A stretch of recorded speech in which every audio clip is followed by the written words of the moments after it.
Hello, hello. I'm so excited because today I'm going to be reviving this starter that's been in my fridge for I think 5 to 6 months. It's like super gray on top. Let's see if you can see that gray liquid. This is called hooch.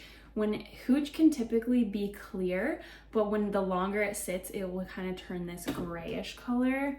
And most people freak out. They think, oh my gosh, my starter's dead. I have to get rid of it.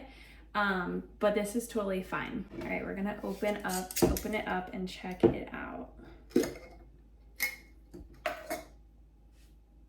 It smells very, very acidic, or I don't know, it doesn't smell great. Here's an inside view of it. So there's no fuzzy mold or anything. It's just this gray liquid on top.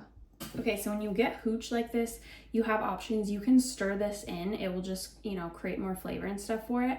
Or you can pour out the liquid that's on top and then you can feed it. I like when it's clear, I will stir it in. But when it's gray like this, I usually just pour off the liquid that comes off.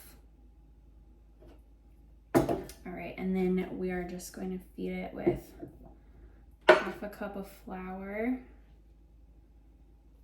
and a 1/4 cup water.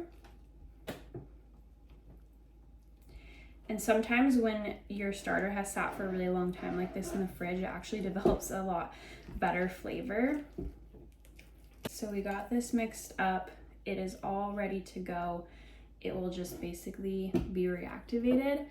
And then since this is, so you can see here, it's just all mixed up. There's still some gray on the side, but that's fine.